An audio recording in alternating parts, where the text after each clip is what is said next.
right, good morning, ladies and gentlemen. My presentation on a person in politics is on Elizabeth Warren. So, when I first thought of Elizabeth Warren, I was having a little bit of trouble coming up with a thesis for her rise to power.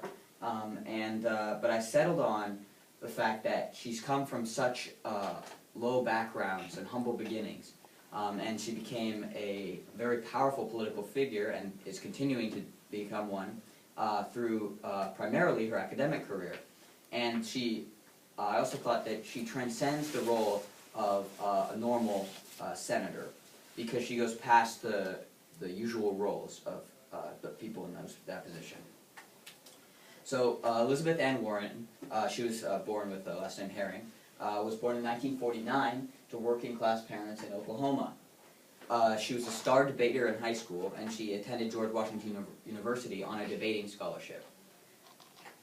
There, she took an interest in law, and although she quickly married her husband after she dropped out of George Washington University, she became a mother very quickly, but she decided to take an interest in law, and she went to Rutgers School of Law when her daughter, or son, I believe. Son was 2 years old.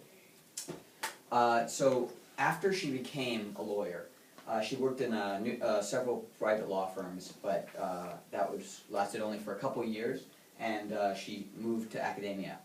And so from the 1970s to the mid-1990s, she taught at more than just these three, but she taught at the University of Houston, University of Pennsylvania, and Harvard University. And she was an important bankruptcy law specialist, and she researched bankruptcy law and consumer protection throughout her time as a professor. And so in 1995, she grew bigger in the public sphere, and so she began consulting for different services, and she started by advising the National Bankruptcy Review Commission in 1995, and then from 2006 to 2010, she was a member of the Federal Deposit Insurance Corporation Committee on Economic Inclusion. Boy, that's a mouthful. And so then she sort of took the world by storm and took the political sphere by storm in the past few years. She ran for the 2012 election as a senator from Massachusetts, and she was the first woman to ever win from Massachusetts, and took the seat from the Republican Scott Brown, who replaced Ted Kennedy after he passed away.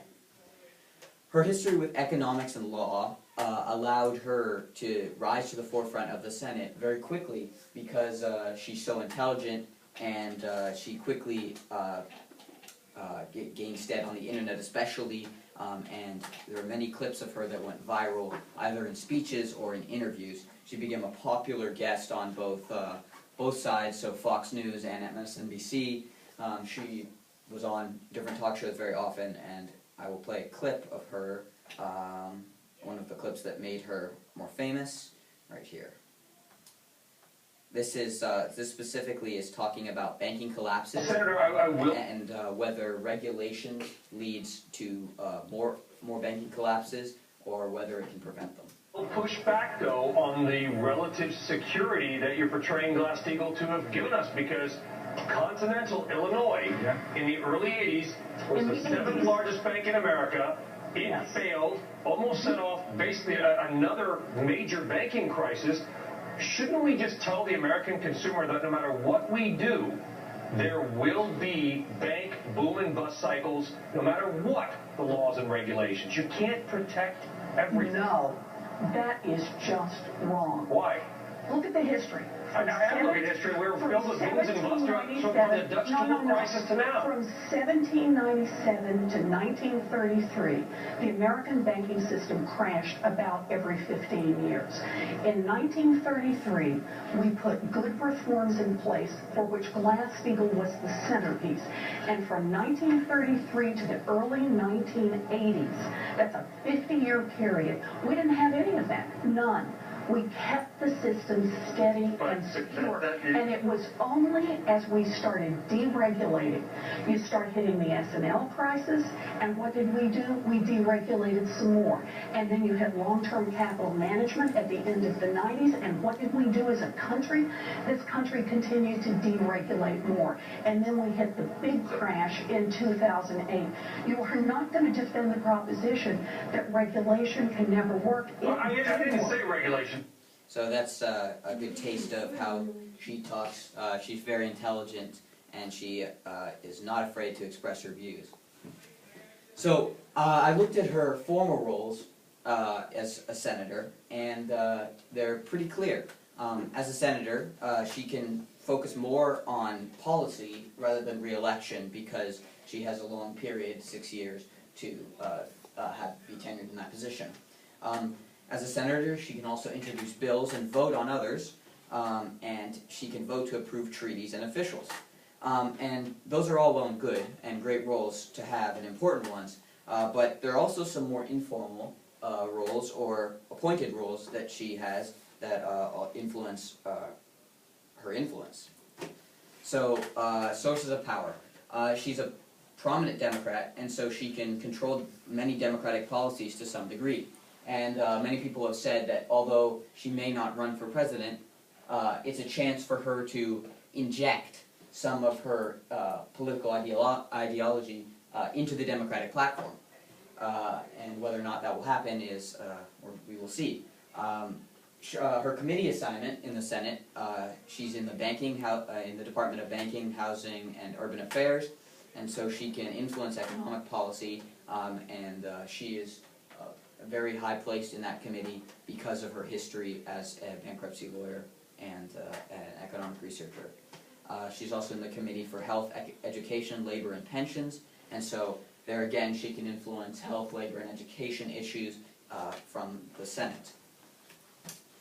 So there are a number of issues that she primarily focuses on, and when she started working in the Senate, she began working around bankruptcy primarily, bankruptcy law. But as she's